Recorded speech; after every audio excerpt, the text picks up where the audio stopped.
Bonjour à tous, aujourd'hui je vais vous montrer comment faire du porc croustillant avec une marinade maison. Retrouvez la liste des ingrédients en description de la vidéo. Pour faire notre marinade, on va avoir besoin de gousses d'ail ainsi que d'échalotes qu'on va couper en petits morceaux. On va piler tout ça dans un mortier, donc je vous conseille de couper vraiment ça en tout petits morceaux. Normalement ma maman utilise des racines de coriandre, mais j'ai trouvé que ça. Et si vous n'en avez pas, utilisez tout simplement de la coriandre. Vous pouvez utiliser cette marinade pour tout autre type de viande, et en général on l'utilise pour mariner des viandes que l'on va cuire au barbecue. Mettre les trois ingrédients dans un mortier, et je vous conseille de couper ça en plus petits bouts, car lorsqu'on va piler, ce sera beaucoup plus simple et on va gagner beaucoup de temps. Si vous le souhaitez, vous pouvez également utiliser un blender.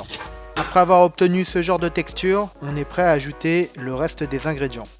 Ajoutez du sel et du poivre noir, de la sauce soja noire, un peu de sauce soja claire, de la sauce de poisson, du bouillon de poulet en poudre, du miel, de la sauce d'huître, puis bien mélanger le tout afin d'obtenir quelque chose d'à peu près homogène. La marinade est prête, on laisse ça de côté et on passe à la viande. On utilise de la poitrine de porc avec sa peau. Je le précise parce qu'un jour j'ai acheté un morceau et j'ai pas fait attention, c'était un morceau sans peau. Faire des entailles tous les à peu près 3 cm, cela servira à ce que la marinade pénètre un peu à l'intérieur.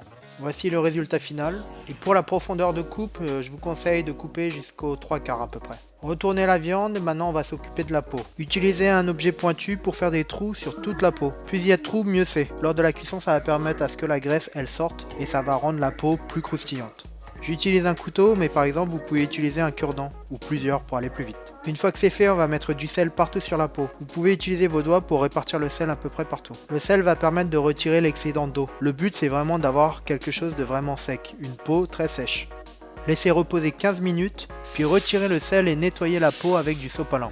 Retournez la viande une nouvelle fois et maintenant appliquez-y la marinade. Pensez à appliquer la marinade partout sauf sur la peau. Donc à l'intérieur et ne pas oublier les côtés. Mettre la viande dans un plat, à l'aide d'un sopalin, nettoyer la peau si la marinade a débordé. Dernière étape avant de laisser reposer 24 heures ou au moins toute une nuit, ajoutez une couche de vinaigre blanc, ce sera pour le goût. Laissez reposer au moins toute une nuit dans le frigo sans recouvrir, c'est important pour que la peau sèche. Le lendemain, préchauffez le four à 170 degrés et laissez cuire pendant 40 minutes. Une fois que ces 40 minutes sont passées, on va passer au mode grill. Réglez la température à 230 degrés et laissez cuire pendant 30 minutes. C'est à cette étape que des bulles vont se former sur la peau et que la peau va devenir très croustillante. Parfois, certaines parties de la peau n'ont pas formé de bulles.